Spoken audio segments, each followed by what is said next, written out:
My name is Jeremy, and I am a fire performer.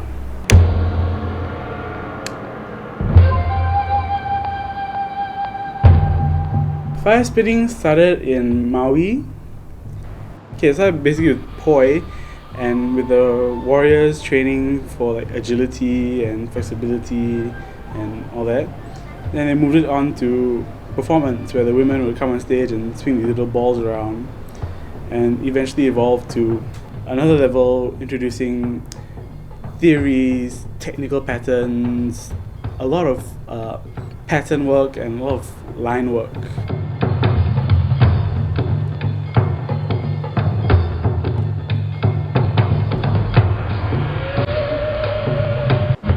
How I got started was a funny story. I was out having supper one day with my cousins, and they suddenly said, "Hey, you wanna go spin after this?" I'm like, "Spin? What spin?" So they dragged me out to the car park and they just give me like a stick and go, nah. I met Jeremy 6 years ago in church, and we've been friends ever since. My first impression of him was that he was rather tall and rather fierce looking. So I suppose it's no surprise that he ended up playing with fire.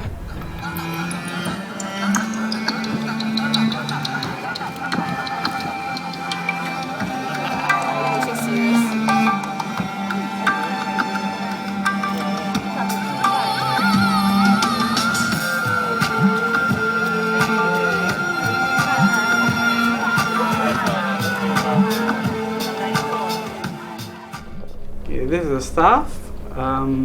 This is an LED one from the States. Show what the lights look like. Yes, I know all the lewd comments. Just turns on with a simple button and lights up.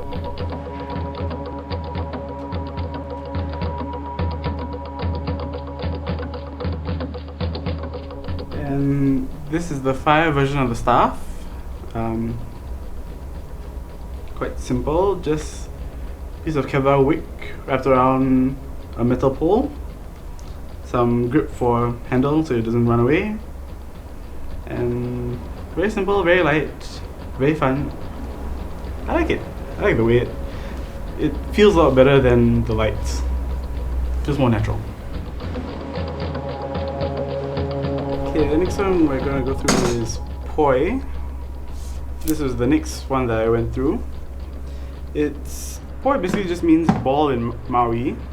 Modern times we switched it up to have lights and other things. The one thing that attracts people at fire performing is that there's this little spark in all of us that enjoys fire and loves fire and is mesmerized by fire. So to have such a destructive force like just floating around you, it just feels natural and speaks to you somehow. Well, I thought that it looked quite dangerous, but I think when I went for his performance, I thought it looked quite exciting and quite cool, you know, seeing spin fire and into the air.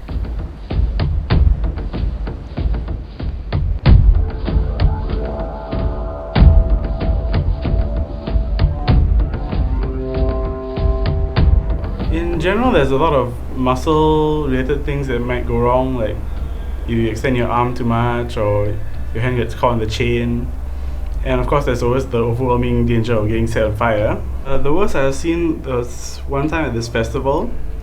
This guy was going up on stage and he had this, we call it steel wool. So you put the steel wool into the fire, and as it goes off, it will like create sparks. So as he was going up, his poi got tangled, and then as he tried to untangle it, it like hit his arm, and that caught on fire. I think it's about a 2nd degree burn or something. I was practicing some partner stuff with my friend a couple weeks ago, and my chain got tangled up on his hand while the fire was lit. And I think he got a slight burn because it's there for a good half a minute or so. But we still carry on spin poi. And it's a known danger that when you're playing with fire, you can get burned. Things do go wrong, but we always try to take safety precautions. Like you don't want to have gloves on you because the gloves are going to soak up the kerosene. trying to get it on your clothes. Just trying to keep everything very clean, and you don't want anything just suddenly going up in flames. I like fire spinning, and I don't see myself stopping anytime soon.